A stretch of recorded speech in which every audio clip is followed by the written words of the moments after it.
we need to know more about the next life.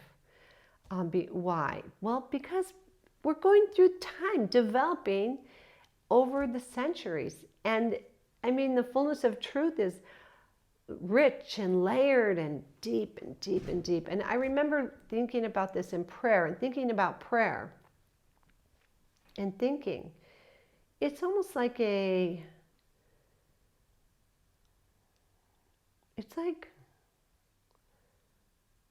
like a huge department store with very innocuous doors. Have you ever gone to a big department store, but the doors were in the middle of a block and they didn't look like a big deal, and over the door it just says Marshall Fields or something, Macy's, whatever. And there's just two doors and that little sign. And then you walk in and oh my word, you go back in further, you go back in further, you go up, you go back, you go sideways, you go down. And that's prayer to me. It's full of unexplored spaces, places, and teachings, and concepts, and instructions, and knowledge, wisdom, warning. That's prayer. How did I get on prayer? Because this is heaven. Prayer is your connection to heaven. I love the critical thinking in heaven. These people are 100% themselves. They think for themselves. Their thinking is connected to God's thinking. And so what comes from that is truth. And they're going greater and greater and greater discovery of the fullness of the truth. It goes out and out and out.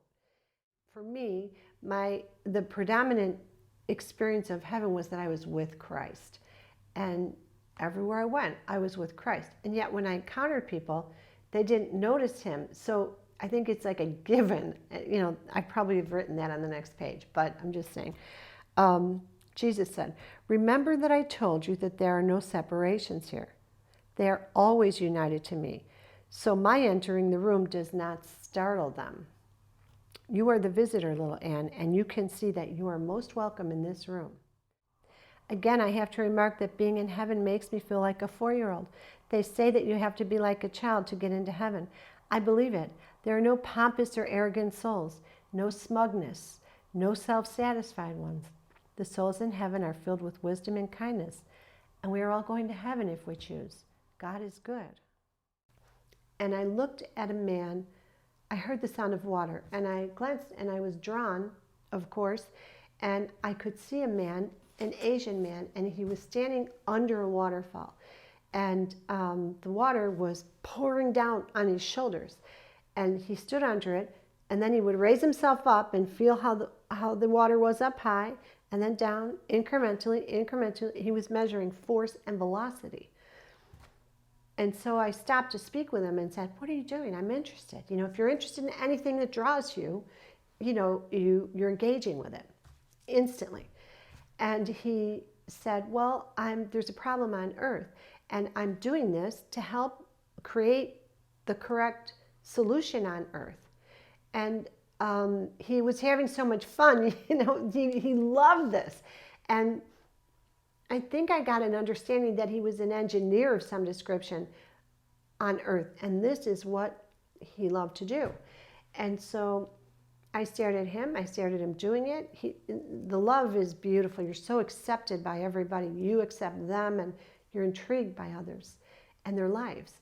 And so I kind of recall the understanding that he was solving the problem in heaven, and then that would be floated down to the person on Earth who was charged with designing it, the solution for a problem on Earth.